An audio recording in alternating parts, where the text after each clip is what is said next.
It's getting very tiresome with some of these Blazers fans out here talking about the same things over and over and over again.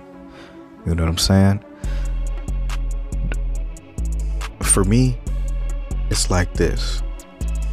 If you are wanting to win, why are you trying to keep the 7th pick right now when Dame himself is saying that he is okay with the Blazers moving that pick?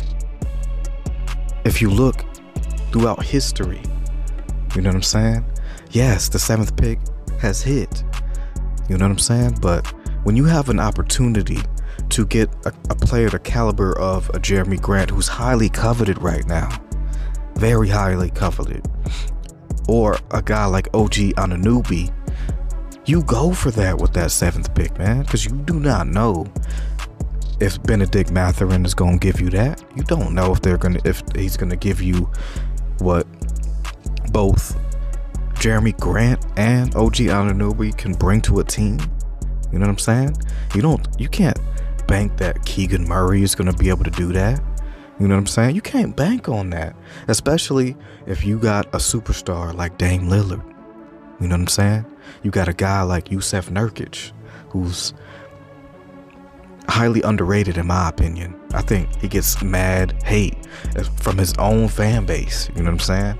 He might say stuff that y'all don't like. You know what I'm saying? But dude has skills. You know what I'm saying?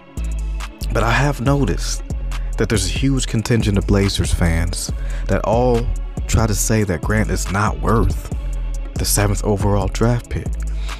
Now, I'm just looking at reports out there, and there's so many teams that are looking for his services. You know what I'm saying?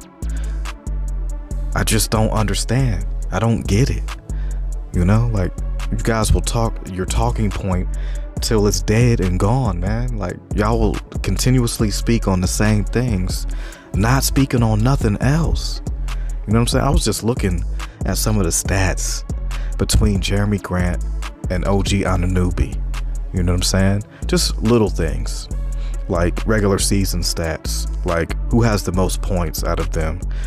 That goes, Jerami Grant has 43, OG 36. You know what I'm saying? They both are even with how many rebounds they've had with 14. They both are even with 6 assists. That's their career highs. Steals, OG wins that. You know what I'm saying? He's had a 7 steal game where Jerami Grant has had a few 4 steal games. So not bad at all. You know what I'm saying? Blocks, Grant doubles up this dude. He's got an 8 block game. You know what I'm saying? Showing that he's a guy that can get after it. You know what I'm saying? On the defensive end. Offensive rebounds, Jerami Grant. People say that Jerami Grant is not a great rebounder. He's a better rebounder, career high-wise, than OG Anunoby. You know what I'm saying? OG gets him on the defensive rebounds. His career high is 11 to Jerami Grant's 9. 3-pointers made, Jerami Grant 7, OG 6. Free throws made in a game, career high 14 for Jerami Grant, which means he gets to the line more. OG Anunoby 8. You know what I'm saying? So turnovers, OG had a 7 turnover game. The highest turnover game that Jerami Grant has ever had is 5. Now, it's even more interesting in the playoffs because it's a lot closer, which proves the point of both of these guys would be excellent pickups for the Blazers. You know what I'm saying? In points, they're even. They both have scored 26 points.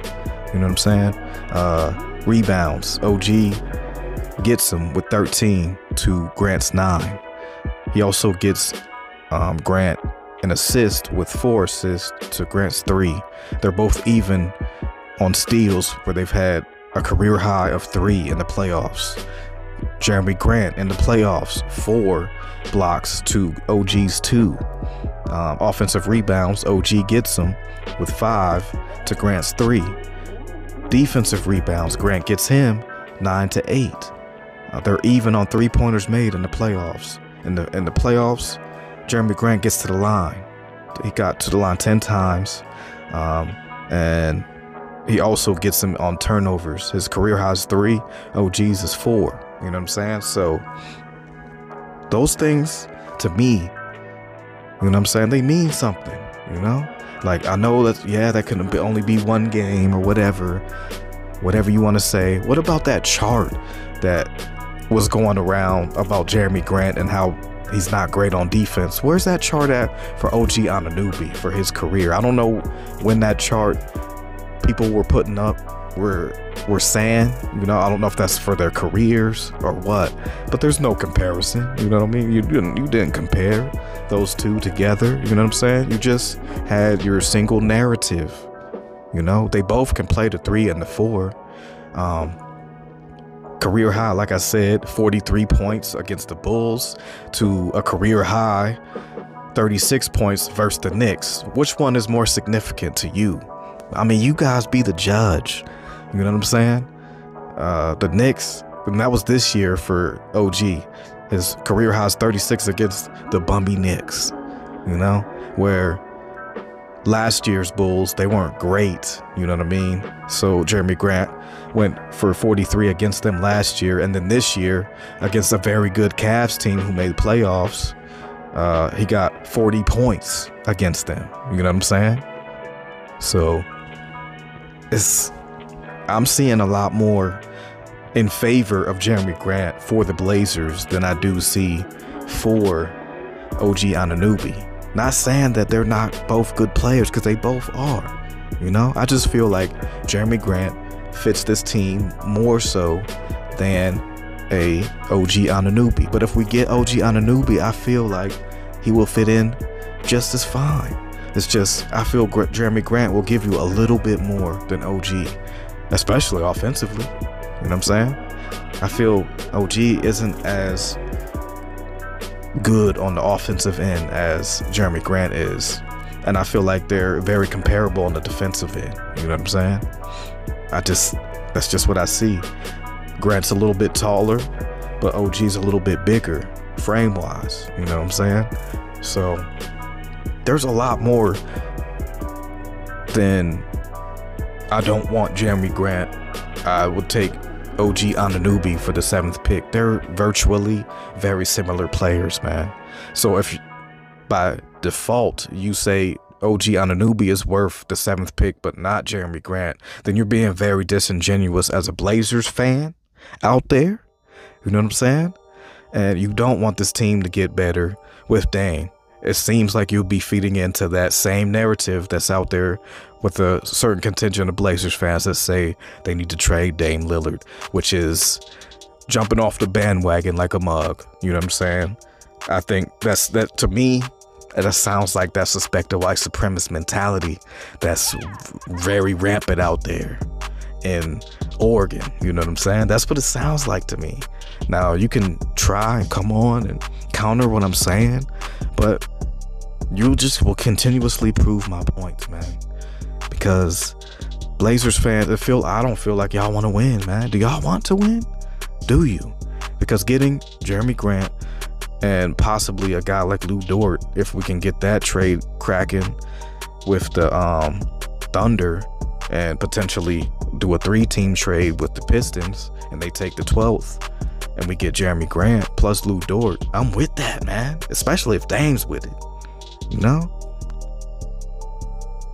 Lou Dort can ball, man. He definitely would be a guy that the Blazers could use, especially at the playoffs. You know what I'm saying? Say, instead of having Dame or Ant on a guy like Steph Curry or something like that, or a Ja Morant, you could throw Lou Dort on him. You know what I'm saying? And he would be able to hound him and trouble Ja from getting into that lane because of his perimeter defense. You know what I'm saying? You get a guy like Jerami Grant, who is a very good help defender. You know what I'm saying? So it's clear that he's a pretty good guy getting blocks. You know what I mean? So that's two avenues that you can get better, two assets that you could use. And even if it doesn't work out with that, those are two valuable assets that teams would be licking their chops to get, and would give you assets in return that you feel may fit better. You know what I'm saying? It wouldn't be like, oh, Portland doesn't have enough assets. Like, that's kind of the predicament that we're in a little bit, and we didn't really have a choice but to do that. You know what I'm saying? Because we were trying to achieve tanking so we could get what we needed. It didn't work out. We know that. It didn't work out the way it was planned. But I feel like Joe Cronin and his staff are really putting in work, man. And I like what I'm seeing from them. Now they just got to execute. But I don't got too much else on this one. This is your boy P Money. Tell me what you guys think, and I'm off this.